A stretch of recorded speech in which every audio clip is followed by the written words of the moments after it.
Beauty pageant ఎప్పుడు start అయింది మీ అన్వేషణ? ఐ మీన్ నేను 5th ఇయర్లో ఉన్నప్పుడే ఐ హ్యావ్ దిస్ ఐడియా. నేను మా మదర్ కాల్ చేసి నేను ట్రై చేయాలనుకుంటున్నాను మిస్ ఇండియా అంటే అప్పటికే ఫ్రెండ్స్ చెప్పుంటారు. అయ్యో ఫ్రెండ్స్ చెప్పలేదు, ఫ్రెండ్స్ అందరూ డిస్కరేజ్ అండి బాబు. అంతేనా, డిస్కరేజ్ చేశారా? Because I was like very heavy. I was like almost 83 kilos. నా ఇన్స్టాగ్రామ్లో నా ట్రాన్స్ఫర్మేషన్ ఫోటో కూడా ఉంటుంది. నేను అంత హెవీ ఉండేదాన్ని. అండ్ నేను ఇలా అనుకుంటున్నాను అని చెప్తే అది అలా అలా క్లాస్లో స్ప్రెడ్ అయ్యి నువ్వు చదువుకో, you're only good for studies, ఇలాంటి టాక్ వచ్చింది.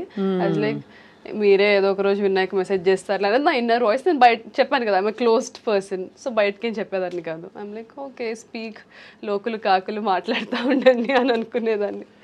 కట్ చేస్తే ఇలాగ స్లో మోషన్ లో now everybody text me, oh we are very happy, మేము మీ జూనియర్స్, మేము మీ సీనియర్స్ అని టెక్స్ట్. అంటే న్యాచురల్లీ అంతే కదా, టేక్స్ ఎఫర్ట్. అండ్ సో 83 నుంచి ఎలా తగ్గారు కామాక్షి మీరు? Purely diet, work out.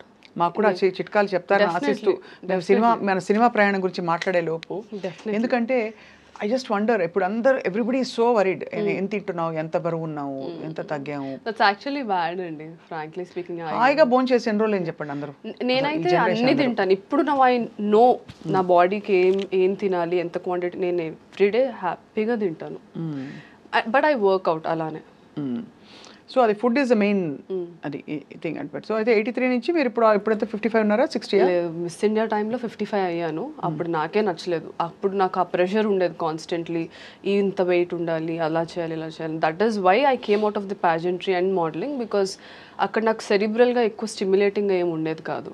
It was always about the looks, because we have to carry the attires of the designers kada. మీకు ఆన్సర్ క్వశ్చన్ ఏం అడిగారు? మీ లాస్ట్ పేజెంట్ క్వశ్చన్ ఉంటుంది కదా. అయ్యో అదే నా కొంప ముంచింది.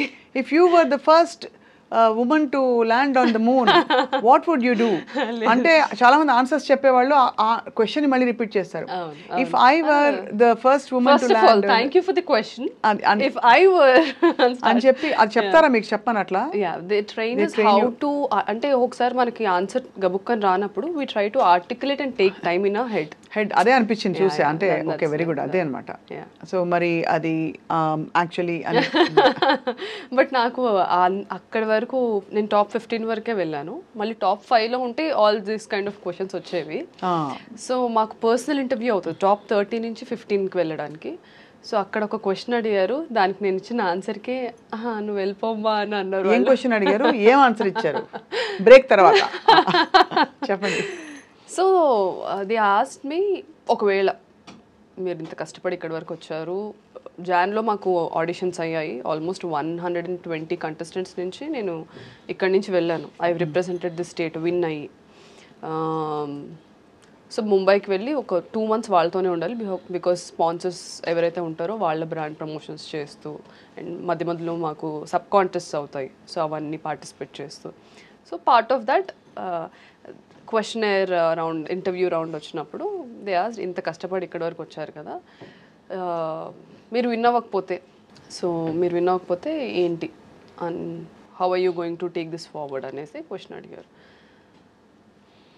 I have given an answer which made them feel that ఈ అమ్మాయికి అంత ఇంట్రెస్ట్ లేదేమో ప్యాజెంట్రీ అని. మేబీ డీప్ డౌన్ సబ్కాన్షియస్లీ అదే నిజం అయి ఉండొచ్చు. So I told them it's okay, నేను చాలా కష్టపడ్డాను, డెఫినెట్లీ బాధపడతాను, ఎందుకంటే ఇంత కష్టపడి ఒక దాని గురించి అచీవ్ చేయడానికి వచ్చినప్పుడు అది రాకపోతే it's human psychology, we feel pain.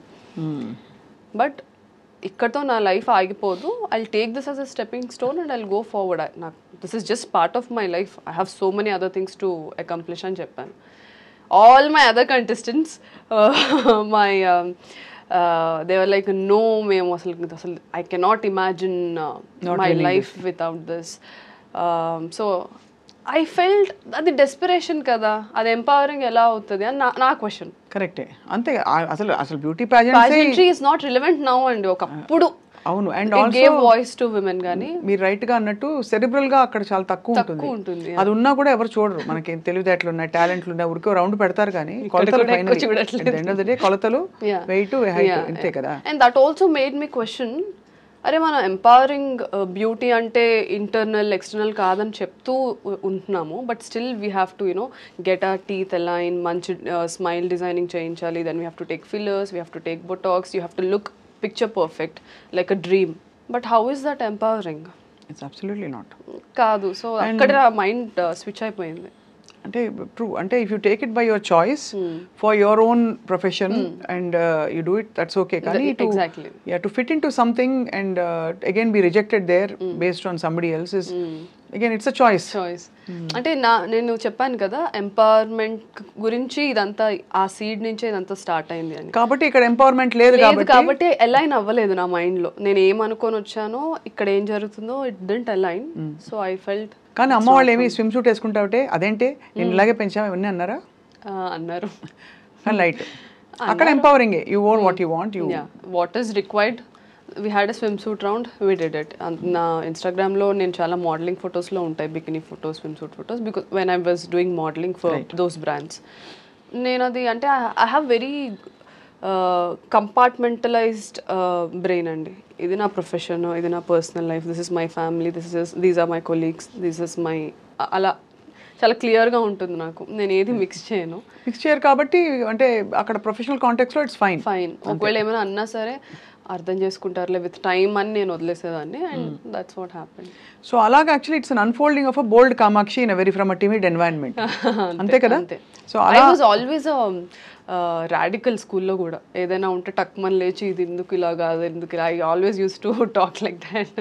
మా టీచర్స్ అనేవాళ్ళు look at her how bold she is, అది ఇది అని. అప్పుడు నాకు బోల్డ్ మీనింగ్ కూడా తెలీదు, వీళ్ళు ఏమంటున్నారా అనుకునేదాన్ని.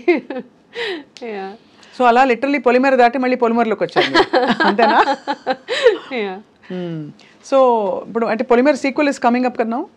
It is Polimera 3. సో అందులో వాట్ ఈస్ యువర్? అయ్యోయో. సో పొలిమేర 3 నాకు 1 నుంచి డైరెక్టర్ డాక్టర్ అనిల్ విష్ణు, ఆయన కూడా డెంటిస్ట్. ఆయన డెంటిస్ట్. యా. డాక్టర్లు అందరూ అన్ని వదిలేసి ఇప్పుడు ఇచ్చేస్తారు అనమాట. వెరీ గుడ్, బాగుంది. సో అందుకే మాకు మంచి ఒక సింక్ ఉంది. somehow we think very similarly. 1లో ఆడిషన్ తీసుకొని యాక్టర్గా నేను వచ్చాను ఆ ప్రాజెక్ట్కి. Then we were shooting in Dammapeta, Khammam దగ్గర. సో అక్కడ నేను సార్కి చెప్పాను, సార్ మళ్ళీ వచ్చి 10 days మళ్ళీ షూట్ చేయడం ఎందుకు, నేను ఇక్కడే ఉండిపోతాను, నేను డైరెక్షన్ టీంలో జాయిన్ అవుతాను, నాకు ఐ వాంట్ టు ఎక్స్ప్లోర్ అని చెప్తే హీ గిగిల్డ్ అండ్ హీ సెడ్, మీరు యాక్టర్స్ ఏం కష్టపడతారు, పరిగెట్టాలి, అది తేవాలి ఇది తేవాలి అంటే, లేదు నేను చేస్తాను అన్నాను. హీ సెడ్ ఓకే సరే చూద్దాం. సో అలా డైరెక్షన్ డిపార్ట్మెంట్ పొలిమేర 1, 2, ఇప్పుడు 3కి 1కి అసిస్టెంట్ డైరెక్టర్ని అండ్ యాక్టర్ని, 2కి అసోసియేట్ డైరెక్టర్. అండ్ కొన్ని ఫైనాన్షియల్ ఇష్యూస్ వల్ల I had to pull my mom into it. Then we co-produced it. Then 3 వచ్చేసరికి I'm in the writing team, I'm the associate director and also the actor. So మళ్ళీ సెరెబ్రల్కి వెళ్ళిపోయారు మీరు, ఎక్కడో అటు నుంచి మొదలెట్టి ఇటు నుంచి మొదలెట్టి. సో బట్ లైలాలో మీ character what did you feel about? మీకు నచ్చినట్టు వచ్చిందా? నా క్యారెక్టర్ నాకేం చెప్పారో అదే షూట్ చేశారు. I don't know the entire film. The problem with big projects and doing one character, ఇప్పుడు ప్లాట్ బి నాది ఆ మూవీలో మీరు చూస్తే, నాకు నా ప్లాటే చెప్తారు, ఓవరాల్గా చెప్పారు. ఇప్పుడు పొలిమేర అంటే ఐఎమ్ ది లీడ్ యాక్టర్స్ కాబట్టి I know the entire script, screen play ఏంటి అంతా.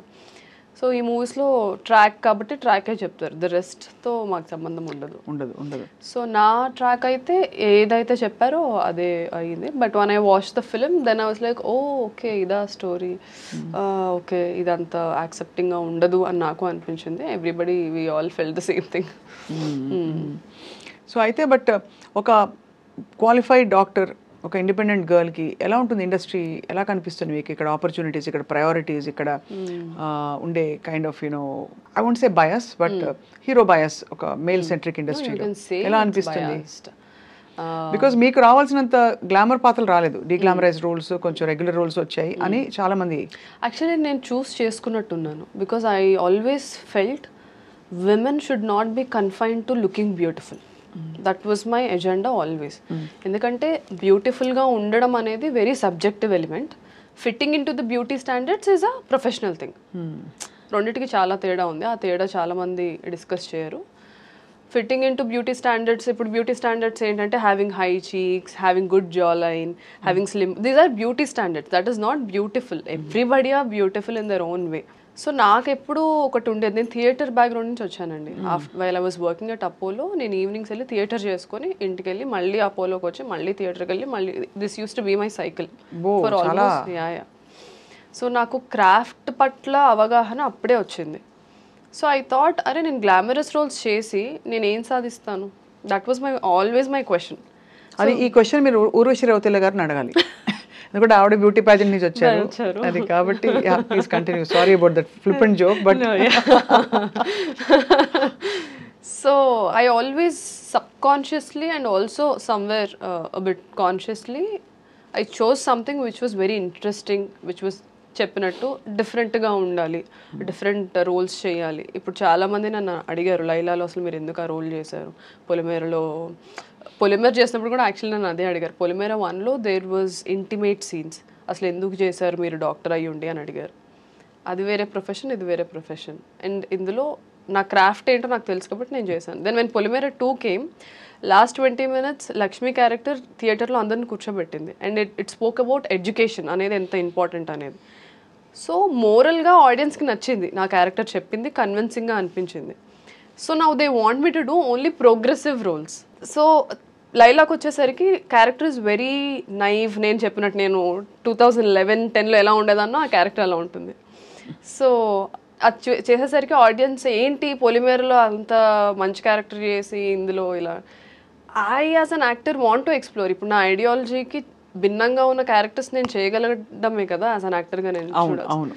సో అది ఎవరు చూడరు, గ్లామరస్ రోల్స్ చేస్తున్నానా లేదా అంటే. ఇంకెన్ని ఇయర్స్ ఫీమేల్ ఓన్లీ గ్లామరస్ రోల్స్కి కన్ఫైన్ చేస్తారు. దట్ ఈస్ మై మీ చాయిస్ దాదాపు. యా నా చాయిసే అది. ఇట్స్ నాట్ దట్ ఇంకా వేరే ఆప్షన్ లేదు కాబట్టి చెయ్యాలి ఆర్ అది ఇదని కాదు. నేను చెప్పాను కదా నేను ఎన్జిఓస్లో వర్క్ చేసినప్పుడు చాలామంది అమ్మాయిలు, ఆ మూవీలో నా క్యారెక్టర్ సుందరి డార్క్ స్కిన్ ఉంటుంది, then everybody criticises her for being like that. ఎంతోమంది అమ్మాయిలు నా దగ్గరకు వచ్చి చిన్న పిల్లలు లైక్ టీనేజర్స్, అక్క సినిమాల్లో వాళ్ళు అలా ఉంటారు కదా ఇలా ఉంటారు కదా మాకు అలా ఉండాలనిపిస్తుంది, ఇలా ఉండడం వల్ల అందరు మమ్మల్ని తక్కువ చూస్తారు అది ఇదని బాధపడ్డారు. వాళ్ళకి నేను ఇదే చెప్పాను, అది కాదురా మన క్యారెక్టర్ ఎంత స్ట్రాంగ్గా ఉంటే ఇవన్నీ ఫైట్ చేయగలుగుతామని. ఆ ఏజ్ గ్రూప్ వాళ్ళకి అలా చెప్తేనే అర్థమవుతుంది. We can't have an intellectual conversation with them. So that character was a pure dedication to those young girls అంతే. కానీ మీరు అంటే ఫ్రాంక్లీ ఇప్పుడు మీరు యాక్టింగ్ చేయాలని వచ్చారు, యూ లవ్ ది ఇండస్ట్రీ, ఎక్కడో మీకు సెల్ఫ్ ఏంటది బౌండరీస్ ఎక్స్టెండ్ చేసుకుని you want to push your self, అది కనిపిస్తుంది clearly. You want break a lot of barriers. At the same time ఈ సోషల్ అజెండాల మధ్యలో వచ్చేస్తే మీ ఓన్ అండ్ ప్లస్ మళ్ళీ డైరెక్షన్ అండ్ రైటింగ్ టీమ్ ఇన్నిట్లో మీరు ఇన్వాల్వ్ అయితే మీరు ఏమిటి అన్నప్పుడు మీకు ఐడెంటిటీ క్రైసిస్ రాదా ఫర్ పీపుల్ టు ఇప్పుడు రేపు వచ్చి ఇప్పుడు ఎవరో వచ్చి మీకు ఆఫర్ చేయాలి, ఏం ఆఫర్ చేయాలి, ఓకే చాలా బాగుంటారు ఈ రోల్కి, కామాక్షి గారికి ఈ రోల్ ఇద్దాం అనుకోవాలా, లేదు ఇది గ్లామరస్ రోల్ కాబట్టి డిగ్లామరస్ రోలే ఇద్దాము బికాస్ షీ లైక్స్ దట్ అది ఇవ్వాలా, లేదు ఒక రైటింగ్ వర్క్ ఇవ్వాలా, ఏదైనా ఇవ్వచ్చు అంటారా? ఏదైనా ఇవ్వచ్చు, అంతేనా? ఏదైనా ఇవ్వచ్చు. And as I was telling, గ్లామరస్గా ఉండే క్యారెక్టర్స్లో సబ్స్టెన్స్ ఉంటే I don't mind playing it. Just glamour కోసమే చేయాలి అంటే నేను అది మీకు because I don't want to just look glamorous and go away. ఇప్పుడు లైలా కూడా I'm very happy people are talking about ఎందుకు సుందరి క్యారెక్టర్ చేసింది. Sundari character is very regressive character. ఆ character there is a characterisation, అది మోరల్లీ గుడ్డా బ్యాడా అదంతా పక్కన పెట్టేస్తే, ప్రోగ్రెసివా రిగ్రెసివా పక్కన పెట్టేస్తే ఇట్ హ్యాస్ అ క్యారెక్టర్. అవును. ఎంతమంది ఇప్పుడున్న actresses who are also doing leads, who are also doing prominent roles, ఎంతమంది చేస్తారు ఆ రోల్? చేయకపోవచ్చు. సో యు ఆర్ జస్ట్ అంటే మీరు you are dabbling in the bold space, create my own space అంటే your own space. Like we have seen చాలా మంది మనకి రెఫరెన్సెస్ చూస్తే తాప్సీ ఫర్ ఎగ్జాంపుల్ డిడ్ చాలా మీనింగ్ఫుల్ రోల్స్ కి తను ఒక యాక్టర్ మోడ్ లోకి వెళ్ళిపోయింది. తను రావడం గ్లామరస్ గా వచ్చినా కూడా యాక్టర్ మోడ్ లోకి వెళ్ళిపోయింది. అలాగే చాలా ఎగ్జాంపుల్స్ ఇస్తాం. సో అలాగా మీకు యాక్టింగ్ ఆపర్చునిటీస్ విరివిగా వస్తున్నాయా? Now I'm busy. This year I'm almost shooting 6 projects shoot చేస్తున్నాను. అవునా? అందులో అగైన్ పీపుల్ సెడ్ నువ్వు లీడ్ రోల్స్ వచ్చాయి సైన్ చేస్తావు, నౌ డోంట్ డూ దిస్ అని. But I have various reasons to say okay to certain roles. అది ఆ role గురించి లీడ్ కాకపోయినా ఓకే అంటున్నారు, సపోర్టింగ్ రోల్ అయినా ఓకే, సపోర్టింగ్ రోల్ అయినా సరే I look at the canvas. If it is a pan India film and I'm playing a very prominent role which flips the script or the whole scenario మూవీలో plot twist అయితే I would do it because that will give me an expansion as an actor కదా. So ఒక్క project చేయడానికి చాలా reasons ఉంటాయి. So ఇది ఒక్కటే అని నేను చెప్పలేను కానీ but right now I'm happy, I mean a good space. Naveen Chandra గారితో ఒక ప్రాజెక్ట్ చేస్తున్నాను which will be releasing soon. Then I'm doing one more film with one big actor who have done like almost 50-60 films ఇండస్ట్రీలో. ఎవరబ్బా చెప్పలేను, production నుంచి. మాకు పోనీ first letter last letter చెప్తే మేమే తెలివిగా ఐ గెస్ వుడ్ బి చేసేస్తాం. హ్యాపీ టు అనౌన్స్, కాకపోతే అదే ప్రొడక్షన్ నుంచి రాకుండా నేను మాట్లాడడం కరెక్ట్ కాదు. అంటే వాళ్ళు అనౌన్స్ చేయడం కరెక్ట్. వాళ్ళ ఆయన ఆపోజిట్ లీడ్గా చేస్తున్నాను. Then I'm doing couple more films. So I'm in a good space right now. And ఇవి రిలీజ్ అయిన తర్వాత నేను ఎప్పుడు నా క్రాఫ్ట్నే నమ్ముకున్నాను, ఇప్పటికీ అదే నమ్ముకుంటాను. షీఈ్ అ పర్ఫార్మర్, ఈ అమ్మాయికి ఎలాంటి రోల్ అయినా ఇవ్వచ్చు అని డైరెక్టర్స్ రైటర్స్ రాయాలి ఇప్పుడు క్యారెక్టర్స్. సో ఎందుకంటే ఆ కైండ్ ఆఫ్ తెలుగు అమ్మాయిల్లో ఎస్పెషల్లీ అండ్ ఫీమేల్ యాక్టర్స్కి ఆ స్పేస్ లేదు ఇప్పుడు. I want to create that. మీకు బంధువులు ఉన్నారు అసలు ఇండస్ట్రీలో? Do you have people that you know and do you have అంటే కొంచెం లీడ్స్ రెఫరెన్సెస్? బికాజ్ మీది డెంటిస్ట్ గారి ఈ సిచ్యువేషన్ తీసుకుంటే ఆయన కూడా ఒక ప్రొఫెషనల్, సో మీరు ఒక ప్రొఫెషనల్, మీ ఇద్దరు కలిసి ప్రొఫెషనల్స్గా ఉండడం వేరు. లైక్ మా మీడియా వాళ్ళ సినిమా తీసి నేను ఏదో యాక్టింగ్ చేశాను మధ్యలో, అది ఓకే. బట్ ఇండస్ట్రీలో డూ యూ హ్యావ్ కనెక్షన్స్? లేదండి, when I started from zero. Most eligible bachelor was my first film. ఈరోజు చాలామందికి తెలీదు. అందులో అఖిల్కి ఫ్రెండ్ క్యారెక్టర్ చేశాను నేను. యుఎస్ బ్యాచ్ మేమందరం ఒక 5 members ఫ్రెండ్స్ ఉంటాం, men women. So I started there. Bommarillu Bhaskar garu is my first director. So నేను థియేటర్ అయిపోయిన తర్వాత కాస్టింగ్ కాల్స్ పెడతారు కదా, ఈ ఏజ్ గ్రూప్ నుంచి, ఈ ఏజ్ గ్రూప్ వాళ్ళు, ఈ ప్రొడక్షన్ నుంచి కాస్టింగ్ కాల్ ఉంది, సెండ్ యువర్ పోర్ట్ఫోలియోస్ అని ఇన్స్టాగ్రామ్లో అలాగా. సో కనిపించిన ప్రతి దానికి production house okay, decent and of production house అని అనుకున్న ప్రతిదానికి నా ప్రొఫైల్ పంపించి వాళ్ళు సెలెక్ట్ చేస్తే అక్కడికి వెళ్ళి ఆడిషన్ ఇచ్చి చిన్న చిన్న రోల్స్ కూడా ఆడిషన్ తీసుకునేవాళ్ళు. బికాస్ వాళ్ళకి పెద్ద ఫ్రేమ్ మీద అందరూ బాగా యాక్ట్ చేసి వీళ్ళు ఒకళ్ళే బాగా యాక్ట్ చేయకపోతే వాళ్ళకి వర్కౌట్ అవ్వదు కదా. So they use to. So అలా నేను రౌడీ బాయ్స్ చేశాను, మోస్ట్ ఎలిజిబుల్ బ్యాచులర్ చేశాను. సో దెన్ పొలిమేర 1 తర్వాత ఓటీటీలో చూసిన తర్వాత then Karthik Dandu team contacted me for Virupaksha. లేదు, అమ్మాయి చాలా బాగా చేసింది 1లో అని. అది కూడా ఒక భయానకమైన